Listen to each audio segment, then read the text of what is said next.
Good evening, everybody, and welcome back to the Bundesliga show. We are here to review match week 11 of the Bundesliga, and what has been another entertaining weekend of German football across the Bundesrepublic. I'm joined this evening to run it all back with Peter on the other end. Peter, you're looking quite cold. How are you?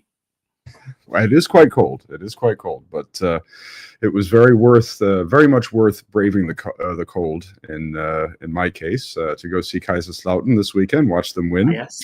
the Betze, and also have a chance to partake in the atmosphere boycotts, which took place across the Bundesrepublic this weekend in protest of the Interior Ministers' conference and additional football safety and security measures that many German football fans deem excessive. We can talk about that if you wish. I have some kiosk club here prepared as well, a feature that we don't often have, but since I'm in the Bundesrepublic, we have it this evening. If you'd like to get on with that. Yeah, absolutely. So we'll kick off some kiosk, as Peter's just mentioned there. Then we've got 4 games that we're going to focus on in particular, as the title refers to. It was a bonkers day, particularly on Saturday, Samstag. There were loads of great games. Not so much on Sunday and Friday, but nevertheless. So we've got loads of that to go through. Depending on time, we'll see if we can do some predictions for European football at the end as well.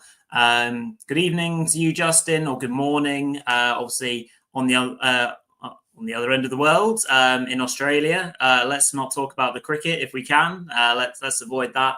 The Ashes, it didn't last very long, did it? We'll move on from that and stick to the football. If you can as well, leave a like on this video, comment your thoughts on the games from this weekend, whether you're watching live or subsequently. Make sure you sub to the channel as well. And of course, a big shout out as per to our 2 sponsors / partners, being Covert Football Trips and Bully News. Righty-ho. So we'll crack straight on then with some kiosk. Peter, what have you got for us this week? Righty-ho indeed. We have, of course, this was the Sportbild on Sunday, Bayern's Thron Jubiläum. We have crowns for company Harry Kane and Leonard Carl, the young phenom who has given Bayern quite the embarrassment of riches. The discussion is, of course, centering around whether he will be partaking in the World Cup this summer at the age of 17 and the same height as Lionel Messi. He is already drawing comparisons. Rory, of course, is going to be very, very pleased to see that Undav schlägt gegen Adeyemi zurück. Undav has hit back at Adeyemi. This is something of a borderline tasteless play on Karim Adeyemi's conviction on illegal weapons charges. As you may have heard, of course, the young man ordered a mystery box from TikTok, which had a pair of brass knuckles and a taser. He was convicted in Westphalia. That news was leaked over the international break. Incidentally, I had a translation dilemma because I had no idea what the hell a knuckle duster was. This is evidently the British version of what a set of brass knuckles is. So, okay, very well. The Frankfurter Allgemeine Zeitung is being a little more kind to Adeyemi, and they're calling him Mystery Man. But at any rate, we don't want to spend too much time there because, after all, it is an off-the-pitch issue, and I've already gotten my joke on the topic in the Sportbild this week. This was actually prior to Adeyemi's conviction being leaked. There's a lot of talk in German footballing circles about Aki Watzke being elected president of Dortmund with only 59% of the vote. This is something that a lot of Dortmund fans are discussing and debating, whether or not Watzke has become a new Uli Hoeneß and whether or not his performance track record over the last 10 years warrants that. The kicker, of course, had an interview with Dino Topmöller, which was not highly interesting. I did find the interview with Uwe Rösler, the new Bochum head coach, to be quite interesting. There was, of course, some coverage of these atmosphere boycotts and protests. One of the reasons that they did not receive a lot of coverage in the German press is because the DFL and the DFB are on the fans' side in this instance. Mm. Other than that, we have some Arsenal fever ahead of the Champions League. I wanted to share with you that the Sportbild always has the quiz, and I enjoy the quiz. They had the great Arsenal quiz here, and I did better than I thought I would, but some of the questions that were just impossible to answer, I don't know. I got them wrong. I mean, they wanted to know, was it Robin van Persie or Thierry Henry or Dennis Bergkamp who was the highest foreign goal scorer? And how the hell am I supposed to know that, Rory? That is incredibly hard. That is a hard one, but perhaps we'll get back to that when we get to the Champions League coverage. I'll turn it over to you to lead us to which specific Bundesliga-related topics you would like to speak about this week. Yeah, absolutely. Thank you for that, Peter. Lovely guide through what is in the tabloids right now in Germany. So we're going to kickstart with a number of games. The main focus is on Saturday's games because they were electric in nature. We will start our journey and kind of do it in a featured format. If you're familiar with that, we kind of go from fourth best to most entertaining. So we think we'll kickstart with Wolfsburg 1, Leverkusen 3. Obviously, a game that happened on Saturday. Still no luck at home for the Wolves. Their long wait for a home win goes on, as the last time they did so was in January of this year. So they're getting very close to going almost a whole calendar year without doing so, which is very bleak. Still no interim head coach for Daniel Bauer, sitting in for Simonis, of course. He made 5 changes to Wolfsburg's side, setting up, bringing in the likes of Vavro, Wimmer, Meyer, etc. Overall, Wolfsburg in the first half were blown away, and the game ultimately was done by some clinical Leverkusen play. The first of which is kind of teed up by Grimaldo, ultimately really coolly finished off by Jonas Hoffmann, who is still enjoying his renaissance, Peter, in terms of his form coming through, which is fantastic to see. Real favourite of ours on the show, particularly. That's 1-0. Then more simple kind of play for Leverkusen leads to a second goal, a headed goal for Tapsoba off a short corner. And then some really nice play for the third goal, starting from the back. The ball's fired into Paddy Schick, who does we've had a load of great assists this weekend as well. I think we can say that, Peter. There's been some nice touches for assists, and Paddy Schick was one of the best, putting Tillman through on goal, who came into the team and did the necessaries to make it 3-0 and into the break. They went, albeit maybe Wolfsburg's comeback of sorts should have started in the first half, where they were presented a really good opportunity after a bit of sloppy play from Flecken and Mazra, I think it was. Great chance there to make it 3-1 before ultimately they did get back into the game, Peter, but it was too little too late. What did we take from this one? Obviously, Wolfsburg yet to strike in the market from a new head coach point of view. Was there anything that you saw from the interim that struck out to you? Obviously, 5 changes is a fair amount, from the last game. But Leverkusen just, 3-0 at half time. Leverkusen side, albeit young, aren't going to throw away a game like that. No, and I would say that Wolfsburg, there was play in the second half improved considerably, and that was very nice. It was nice to see Vavro get that header in off of the corner. He's a player whom I've always had a great deal of sympathy for. Marking from Tillman on that one a little bit suspect, but it's something of a mismatch when you're forced to mark Dennis Vavro off of a corner. In any rate, there's not a lot of positives that you can take from this. Daniel Bauer, of course, coached 2 matches at the end of last season after Ralf Hasenhüttl's Entlassung, his firing. And I suppose that's the best that Wolfsburg could do, was see if they could pull out that old, nice, lucky, dusty pair of sneakers and see if something would fit. I like the call to put Yannick Gerhardt there in midfield along Maximilian Arnold. I think that was it was maybe Gerhardt's second deployment of the season. But in any event, it did not work out terribly well. I mean, Wolfsburg are an absolute mess. The big news for them administratively this weekend off the pitch was that despite their efforts to recruit Andreas Schicker from Hoffenheim, which is, after all, arguably the only club in the Bundesliga that is a bigger mess than Wolfsburg administratively, Schicker has decided to remain with Hoffenheim. So they are not only without a head coach, they are also without a sporting director after sacking Sebastian Zielert. Little tongue twister there for our German fans.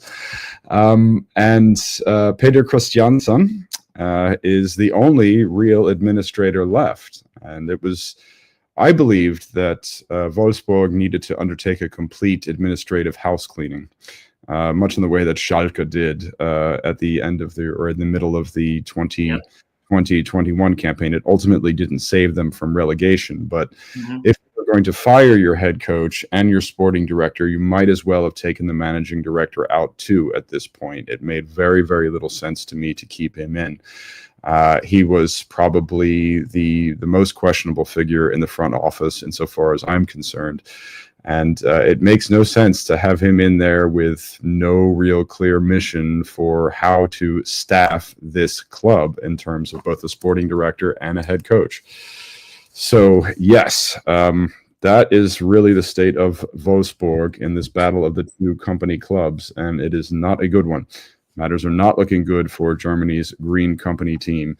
And I really don't see any light at the end of the tunnel anytime soon. Although play in the second half was improved, and we can debate whether or not that second goal that was disallowed for offside is really pushing all of our nerves now with this dramatic line. But unfortunately, one has to have something of a philosophy in place if one's going to run a football club in the top flight. And I see no way that they can get some sort of a paradigm going here without a sporting director, without a head coach, and without anyone qualified who wants the job either. Yes, quite. Well summarised, the current state of Wolfsburg on and off the pitch, I think. And I agree, I can't see anything positive to extract in terms of what is to come. And they have to be looking very closely behind them, albeit teams below them, not many of them are in any good nick. Pauli obviously directly behind them. Obviously, we'll very quickly refer to their defeats a little bit later. But things don't look pretty for sure for the Green Company machine. Leverkusen, on the other hand, just doing what they need to do. Really, like we say, won it in the first half. The young players are starting to settle a little bit more alongside the experience. Having Paddy Schick back, of course, is great. And some other players settling in. Flecken probably had one of his better games, I'd say, in a Leverkusen shirt. So that's also something to take out positively, because he hasn't settled as well, I don't think. So yeah, absolutely good stuff for Leverkusen. They securing or settling nicely into their top four spot, which is very tight, which is a common theme that we will follow for the rest of the season. Very excitedly indeed. Right, moving on to Saturday's Top Spiel, which was an excellently well played out game between Köln and Frankfurt. The Eagles, taking 3 points away in the end. We obviously got a bit of a thrilling finish to this one, and maybe the 4-3 looks closer on the score sheet than necessarily it was as a match, but we can debate that. And obviously, I'll hand over to you in a moment, Peter, to run through what you made of this one. But obviously, the home side, stretched out ahead initially after an offside called thought it was offside, but yeah, Kaminski's goal ended up standing, so they went 1-0 ahead. Frankfurt, though, yeah, worked their way back into it with goals from Teat and Mo Dahoud. So not the usual goal scorer, certainly for Frankfurt. I think Teat was his first for the club. Dahoud, we know the journeyman himself. You know, he does get goals in fairness, and he picked up a nice rebound, and Teat was a good flick at the near post from a corner. So that, you know, working into the second half is when things, you know, went up another notch. Yeah, Frankfurt extended their leads in double quick time twice through Johnny B. You know, again, a player we love on this show. Real strikers kind of instincts to score the third one or his first one. Have some nice work from Burkhardt to start the move in the first place. So really good play there.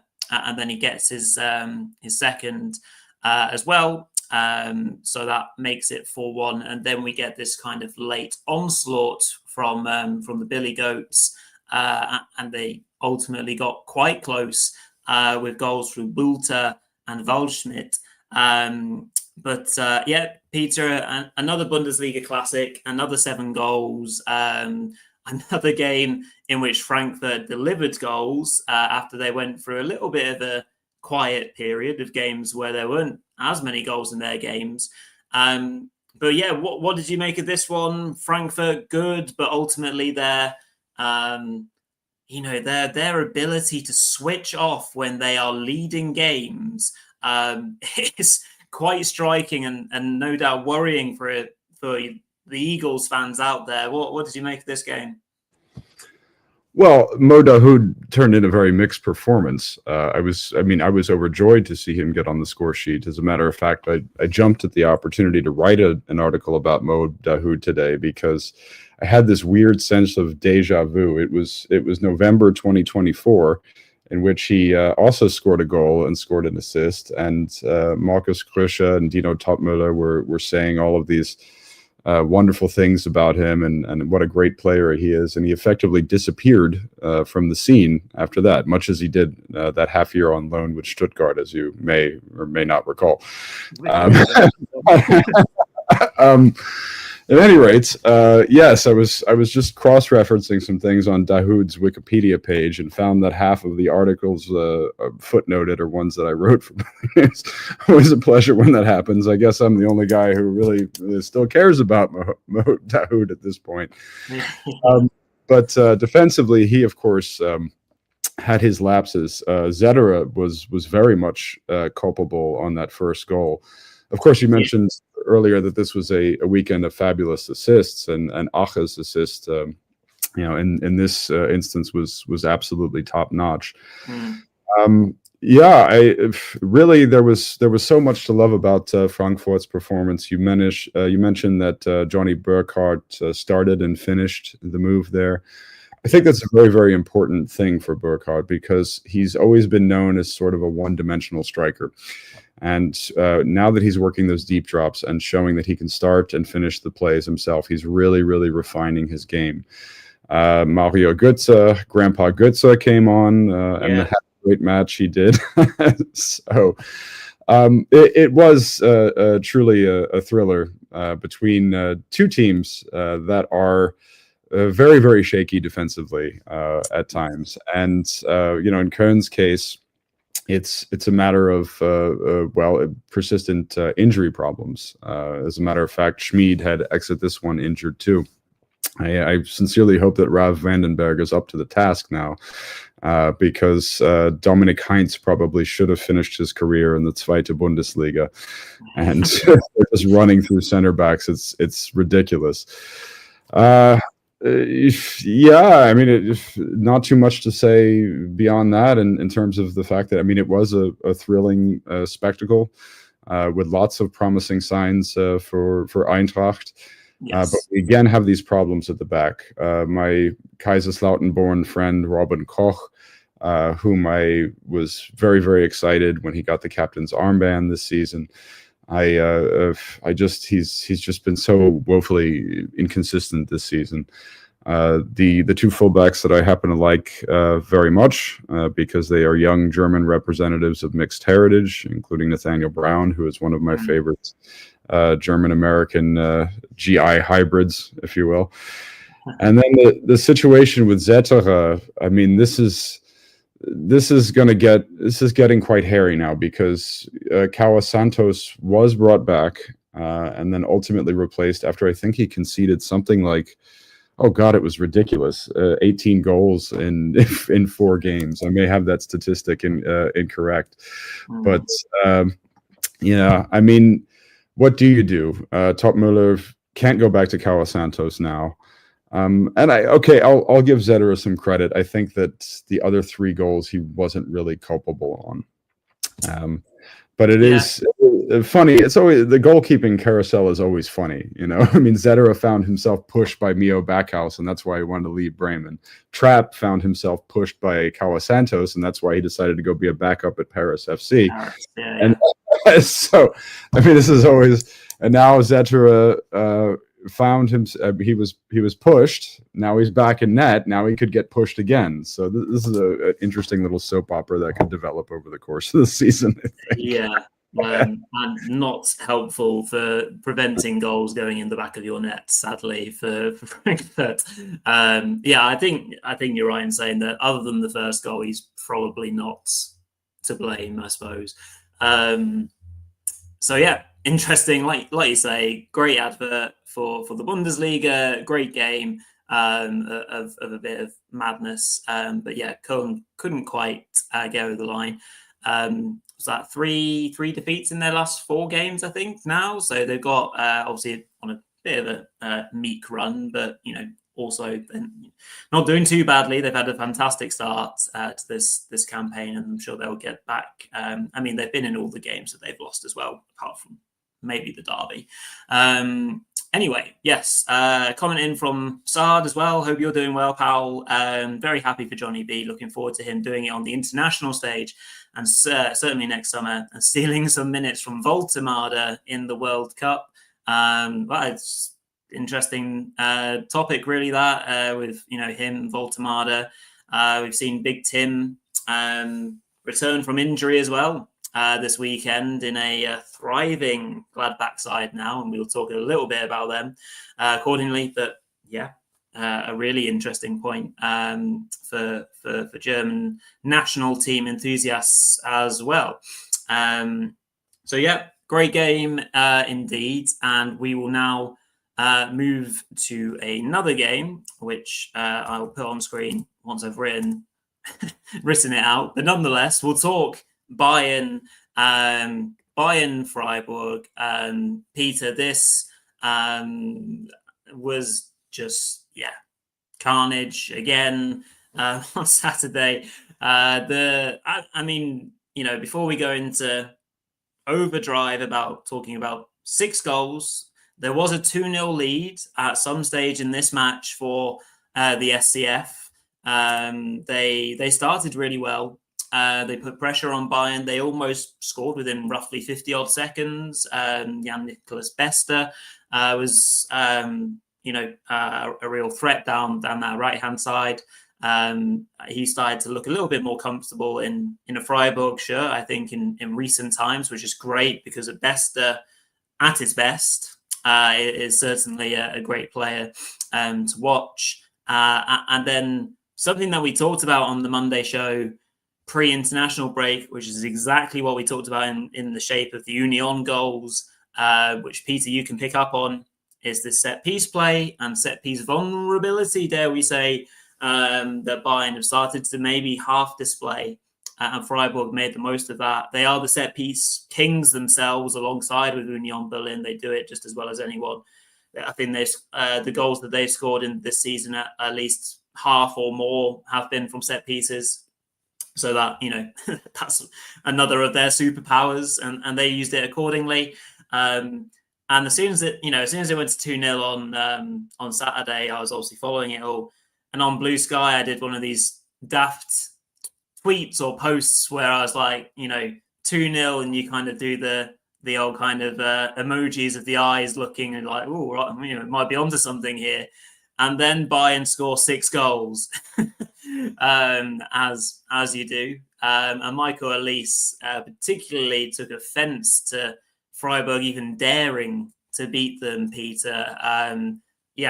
Another crazy game. What did you make of the Freiburg start and then subsequently the Bayern reaction? Well, I should point out that two clubs of which I own a membership in, or I have a membership in, Freiburg and Lautern, both scored 2 goals during the atmosphere boycotts in the opening 12 minutes this weekend. So that was an interesting coincidence.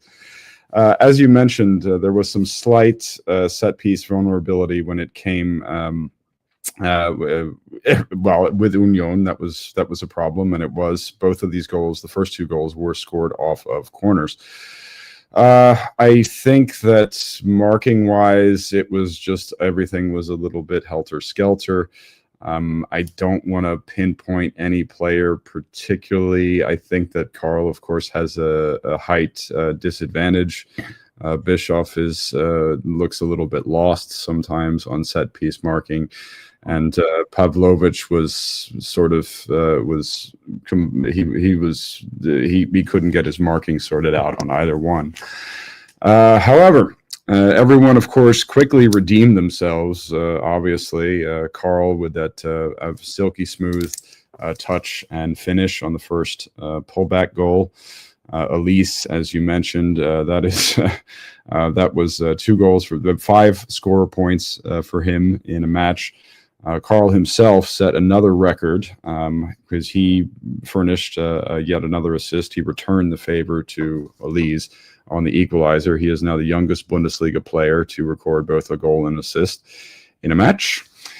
Upamecano then later showed that Bayern can play the corner game quite well themselves, and Pavlovic was silky smooth as always on Kane's on assisting Kane's 4-2 at the right on the hour mark. It was I mean, the embarrassment of riches. I mean, we can bring Johnny Burkhardt into the German national team discussion now, but it's getting really head splitting at the moment. It really is, and I never would have thought that Germany would have so many qualified players to serve as a number 9. If you had told me that a year ago, I would have told you you're absolutely insane. Yes. And then, of course, there's this enormous midfield logjam of talented midfielders. We don't know who the 6-6 setup can really be. And I guess this would provide a good segue into Stuttgart. Now that Dennis Undav has scored a hat-trick and bagged a brace in the last game, he can probably bring his name back into the German national team discussion.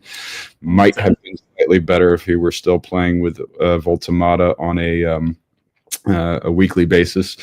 But I mean, given that he could play as a 10 as well, I think he probably deserves a mention. And if you want to talk, I'm sure you're salivating at the opportunity to talk about all of his goals in detail. They were all of the highest quality, of absolutely amazing. That they were, and I'm very much looking forward to that. And I'm sure the guys at VfB America will go into an even more detail on their pod. So I'm looking forward to listening to that one. Just referring to Freiburg's defense as a leaky faucet in the end. That can happen to most teams against Bayern this season. Hence why they're so dangerous. The players that they have at their disposal now is so scary and intimidating.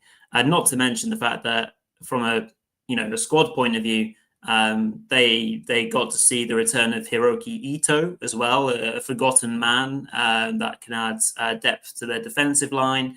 And a certain Jamal Musiala is not too far away, Peter, also from a return, which is fantastic to see for the league, for Germany, maybe not for everyone else who doesn't support Bayern, because he will also have a huge impact. Davies is on the way back too. Let's not forget him. Another forgotten man. So their squad, well, I mean, this was a 25-man squad that was beset by injuries, which is breaking all of these European records, of course. Justin mentioned Ouedraogo there for the German national team. He did, of course, get the call up, while Saeed El Mala, whom we have not mentioned, got the demotion back to the U21s. But again, we have this log jam in midfield. It's easy to forget that Ouedraogo is a midfielder. So where do you put him when you have? Well, you can move Kimmich to right back, but you'll want to have probably Pavlovic and Goretzka in midfield. You can move Bishop to left back. He's been playing there for Bayern, but I mean, where do we put him? I I don't know. It's very, very difficult. Yeah. Well, I mean, excellent, hard decisions to have. I think, yeah, absolutely. And yeah, credit for Ouedraogo. Yeah, he is in an excellent touch. Another excellent find and young man playing in the Bundesliga. You know, at the start of the season, when me and Mark and everyone else was kind of talking about the exodus that we'd had from the league, but we were always like, you know what? Let's just calm down. We will get our stars, our breakout stars. It always happens, and we absolutely love it. And players like Carl and Ouedraogo are just that. And we can't wait to see more of them. I think that's fair to say. Right, yes. As Peter mentioned, our fourth game that we're going to be focusing on is going to be the game in Dortmund that ended 3-3. A fantastic game played out by Dortmund and Stuttgart here. Yeah, very, very much end to end, and yeah, hat-trick hero Undav steals a point in the end for VfB in what looked like they were going to succumb to a late defeat after the late goal from Adeyemi, getting some more positive headlines, Peter, than the slightly more questionable headlines that he had been gathering during the international break. But this, yeah, I mean, interested to get your opinion. Obviously, we know my afflictions in terms of being a VfB man, and I've obviously got my own thoughts on the performance and the kind of the great character that we see in this Stuttgart team and that we've seen for quite a long time. That never say die attitudes, and I think that was a real clear case of what happened in this game. I suppose, you know, a couple of interesting points. Dortmund, of course, go 2-0 up through goals of Maxi Bayer getting the second goal, and the Emre Can penalty was 1-0, wasn't it? Which I think, you know, we saw a couple of these at the weekend, didn't we? And Undav was I think he was the man involved there. Yeah, Emre Can doesn't miss pens, does he? So that was fairly straightforward. Bayer showed good off the ball awareness to get on the end of Guirassi's saved shot from Nubel to make it 2-0.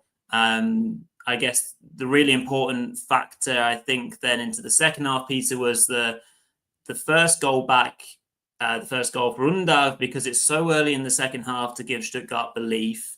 But also, I'm amazed that that Gregor Kobel, of course, former Stuttgart man himself, just doesn't come out and claim it. There's no issue if he comes and collects the ball. But as you rightly said, excellently finished by Undav for 2-1, and rollers through that goal, and then obviously there's a nip and tuck moment for VfB. Straight after that, for a disallowed Guirassi goal, could have been really important as well. Yes, indeed. As a matter of fact, I really thought that was top class of Guirassi. He did not celebrate that goal out of respect for his former club. As a matter of fact, and so he mentioned that afterwards. I thought that was top class from him. Well, we have I mean, the first finish from Undav was obviously the best, but the second ones were the manner in which he positioned his body at the 2-2 equalizer in the 71st minute, and also at 90+1. Those were contortions of a potential German national team player.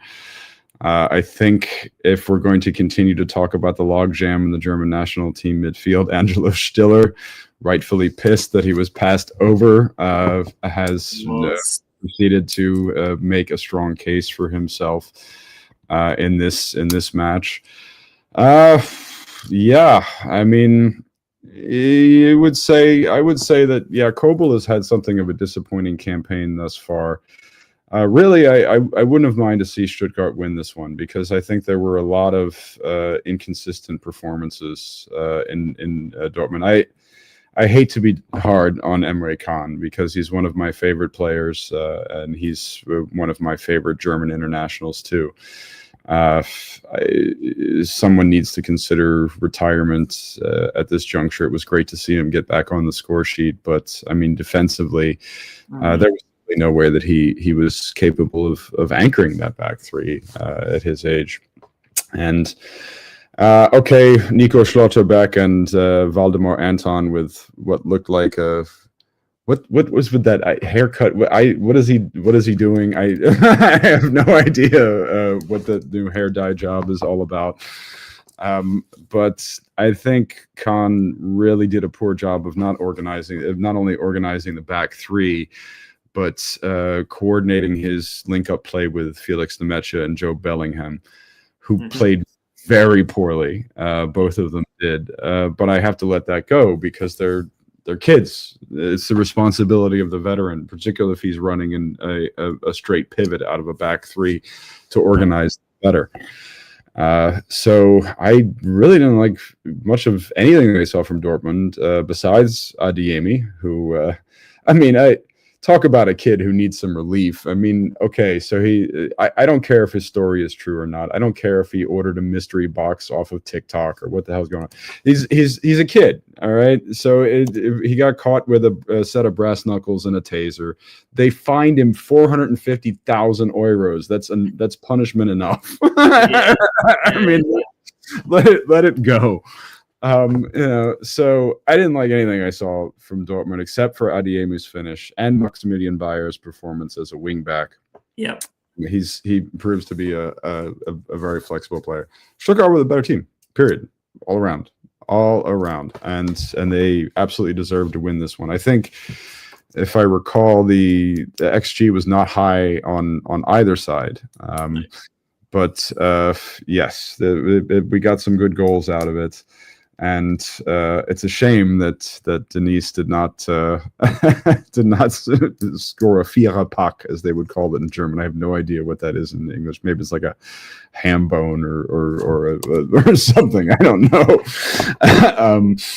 But yeah. So congrats, Rory. I'm sure you're beaming after that performance this weekend. You deserve to be very proud. I'll see you.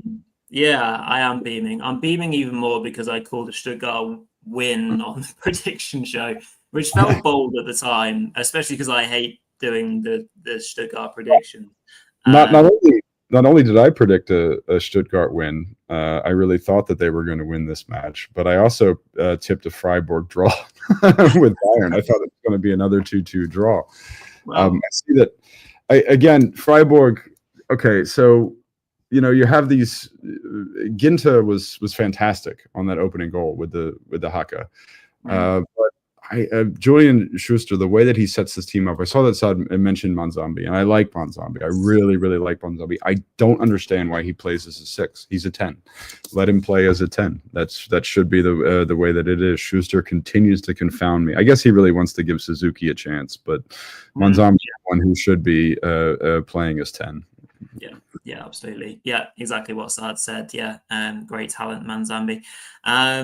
Yeah, lovely stuff. I think, not like you say, not too much more to go on this one. Again, it was such a They held the scale today on Saturday of goals and drama, and that late goal really gave me a bounce in my step, and keeps both teams level pegging in terms of the table.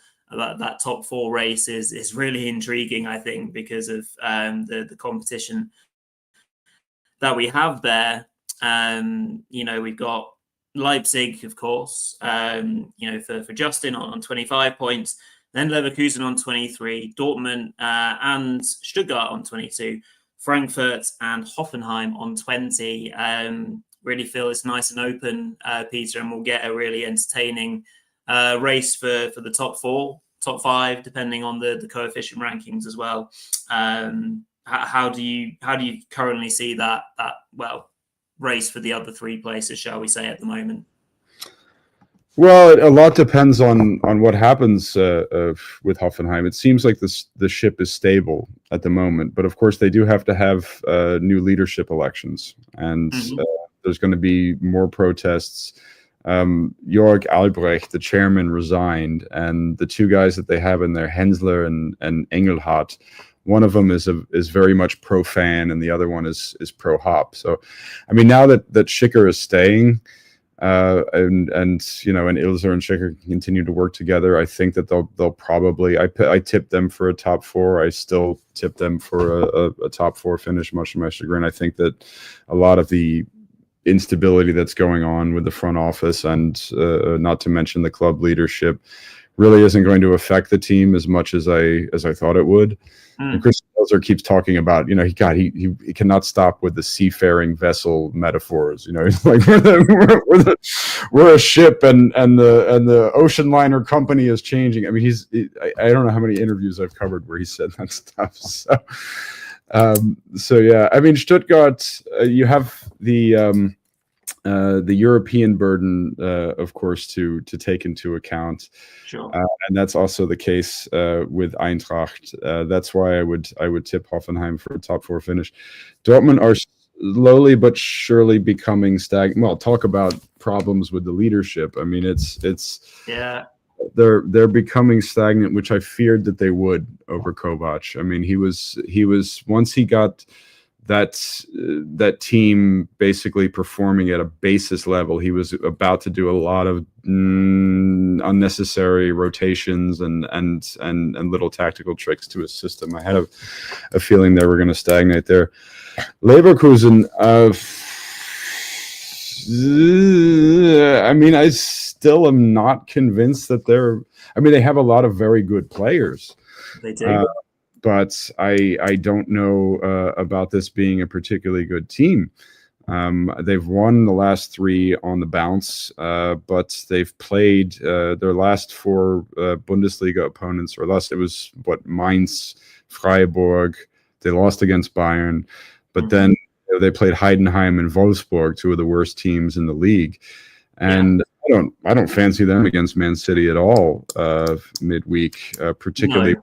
The personnel problems that they have going on. So I don't really know.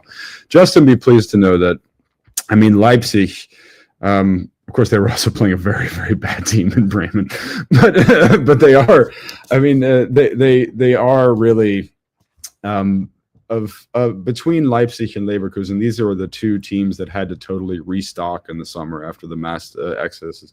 Leipzig are by far the better team. And if you haven't had it, to check out Ouedraogo's distance goal on YouTube yet, or whatever, wherever you get your highlights, go do it now. It's scary good stuff, man. It is scary good stuff. That strike. It's exactly what we can talk about in the best of the rest. Very briefly, we'll cover the rest of those games. We might as well start in Leipzig. 2-0 win against as you mentioned, Peter, a not impressive Werder side. Very hard to get any kind of read on what they are trying to do, although results are kind of half coming here and there as well to keep them afloat. Leipzig way too good for Werder. The Ouedraogo goal is superb. the way he moves the ball, the way that he gets so much power out of not much of a backlift as well. It's not like he's running onto the ball. He has it quite, he has to shift it and play it. So yeah, exceptional goal, as you said, Peter, to get them started in the second half, and then a Schlager scrappy goal makes it 2 and kind of kills the game from there. As you say, they're going good guns. No pressure from a sense of a European point of view from football. Just insane as well. He thinks it was his weaker foot. That's wild. If that's true, that's ridiculous. I can barely kick the ball with my weaker foot. I just use it for standing on, to be frankly honest, let alone anything else. So that's superbly impressive, I must say. So yeah, Leipzig go marching on. Then Peter, we had another win for the resurgent Borussia Mönchengladbach, 3-0 win in Heidenheim against the basement boys. In what was a fairly close first half. The penalty near half-time for Kevin Dix, got the Foles underway, and then they scored 2 more goals, the second of which was a superbly worked team goal that Tabakovic finished off, and also a good third goal, which was set up by Frankie Honorat, I believe, for Machino to score. We've seen Tim Kleindienst return to the pitch. Peter, feel-good factor for Gladbach right now. Well, I have to eat my words about Harris whether you pronounce it Tabakovic or Tabakovic, it doesn't matter. I have to eat my words either way. I really thought that he was going to be an enormous flop with Gladbach, and in the beginning he was, but he has quickly risen to become the Bundesliga's 3rd leading goal scorer behind Harry Kane and Jonathan Burkhardt, which is absolutely. He has. Excuse me. In the last 4 victories now it is on the trot, he has scored in every game. So he scored 5 goals in 4 games, and that he even missed from the penalty spot once and has managed to keep that streak alive. Injuries clearing on a rot is a huge one. He is, of course, Gladbach's assist meister. But what Polanski has been able to do, another guy who most of us were certain was going to be an absolute flop. I mean, he was just this is his first major head coaching appointment. He's been working with the Gladbach reserves. He was rather unpolished and clumsy at the initial press conferences, but why not? Let's bring in the hard man, and what he's been able to do tactically by moving Neuhaus and Reitz further forward is bring out the best in both of them. We thought Neuhaus was dead, and of course it helps that the Engelhardt was an excellent acquisition in the offseason, and the fact that he can now sort of run the midfield as a semi 6-8 makes a huge difference. So I no real need to rush Tim Kleindienst back when Tabakovic, if you prefer, is performing so well, particularly up top there alongside Honorat, and even Machino has got his scoring boots on now. So yeah, that's huge. It is huge. Heidenheim are just very, very. I mean, they are a bad team, and it's a shame. There was a beautiful choreo from the fans that Gladbach ran straight into and scored on twice, I think. So, It's sad because, Heidenheim picked up a little bit a couple of months ago, which I wanted to give them credit for, because I felt that they were being piled on, and, I guess rightly so, but they've dropped off again, I feel, sadly, in the last few games. Not too much positivity for Heidenheim or Frankie Schmidt, sadly. The rest of the games were not as free-flowing in terms of the scores. Mainz won, Hoffenheim won on Friday, opened us up. Mainz struggling, but they got their point, not overly helpful, but I guess it's 1 point in the right direction. thanks to the Costa's equaliser after a very bizarre own goal from Hans Olsen. I guess the kind of headline from this, Peter, was the record being broke by hardcore. I mean, we can kind of half joke about it because it's, the record's being broken and whatnot. But having watched the foul back like 3 or 4 times now, it was horrible. Like, that was a really nasty tackle. And it doesn't belong. Breaking news. I've been tracking on this story all weekend long. He actually already broke the record. This was this was his 9th, so now he just padded the record a little bit. He apologized to Morstedt directly on his Instagram feed and tried to do everything that he could. I was waiting for the DFB verdict. It just came on. I hopped on to write an article about it 10 minutes before I came on the pod. 3-match suspension. They were considering a 4-match suspension, which would have effectively ended his calendar year in the league for them. They went with 3 instead. And I mean, we have our fun with Dominic Hardcore, but a line has to be drawn at some point. And as Denise Undav said a few weeks back, I mean, he thought that Core was deliberately trying to injure him. And again, Core tried to walk it back and everything, and he said it was it was just an accident. But it's not a joke anymore. I don't think it is. And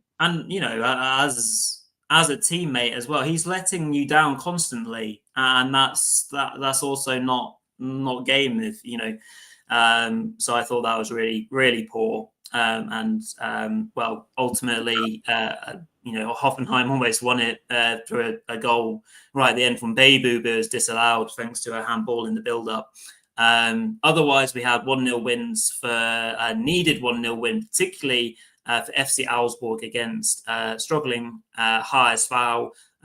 First goal, I think, for Cade, scoring at the back post from a Gian Nulis cross. Another red card in this one was for Kevin Schlotterbeck. So that was, Augsburg struggling to get over the line, but they did. Although I think man of the match actually went to Hoyer Fernandez in net for HSV. And then a 1-0 away win for Union against, absolutely struggling. St. Pauli, was that 8 defeats in a row? Yes. They're back to where they were last season at this point. Yeah, it doesn't look good, sadly. Rani Kadira. Goal, bit of fortune as his shot, I think his first shot smashed against his own player in the box, and then he gets another go, so why not? And he makes it 1-0, and they see it through as well. So we've got a couple minutes to play with, so we'll just run through some very quick fire predictions for this week ahead in Europe. So Peter, let's just go with Dortmund Villarreal first up. Not happy with Dortmund. Not happy at all. 1-3 defeat. 1-3 defeat. Okay, I'll say 2-2. Man City Leverkusen, don't think this is going to end well, as much as I'm not a Man City fan. I will say 4-1. I agree. Yeah, okay. Wednesday then has us the Arsenal Bayern match. This is obviously a really interesting game. Obviously, from being in England, Premier League fan, Arsenal are going great guns. But I feel Bayern are still a better side and playing better football. So I will say 3-2 to the away side. I'll back Bayern big time in this one. 4-2, Serge Gnabry with a brace against his former club. Frankfurt, Atalanta. I don't know how Atalanta are doing this season, in fairness. But Frankfurt at home, they need the win. I'll say 1-1.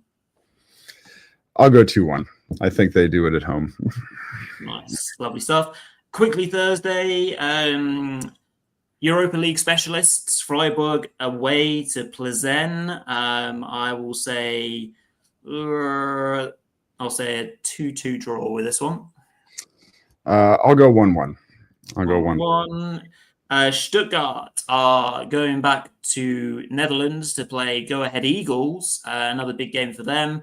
They're right next to each other in the table, 20th and 21st respectively. I shall go for 2-1 away win. Yes, I'll agree with that. I read there was a rumor that Paul Simonis is going to be reinstalled as the head coach. Let's not end the show with this ridiculousness, eh? Oh my God, surely not. Then Mainz in Conference League action are they're in Romania, I believe, to take on Universal Craiova, who are third in the Romanian league. 2-1 away win. They're going fine in Europe, obviously struggling in the league. Yes, I agree with that. They are undefeated, and they have won all 3 of their Conference League fixtures.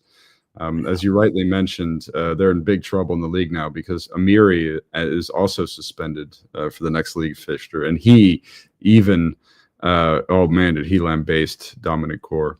There was one thing I wanted to mention about the Bundesliga action. Hoyer Fernandez was the man of the match, but good Lord, if you want to watch the tape, he comes up for a corner at the last moment, and he had that. It could have been one of the greatest moments ever. You know, I mean, because keepers always come forward for those last minute corners. He could have scored the equalizer. One of the worst headers off a corner I've ever seen in my life. I mean, he had it. He had the 1-1 right there on his head, and then all of a sudden he just put it right straight in the ground. Yeah, I suppose Hoyer Fernandez not known for his aerial ability. Well, at least with his head. Lovely stuff. That brings us to a close this evening. Been great fun looking back at match week 11 in the Bundesliga tonight with you, Peter, and everyone else that's been watching with us. So yeah, thank you for that. And yeah, just very quickly, make sure you check us out on social media. It's where we post about all our upcoming shows. Yeah, we're on all of it. Find us there. Make sure to like this video, subscribe to the channel, and we will see you next time. Yeah, thank you all. Yes, enjoy your evenings. We'll catch you next time. Cheers all.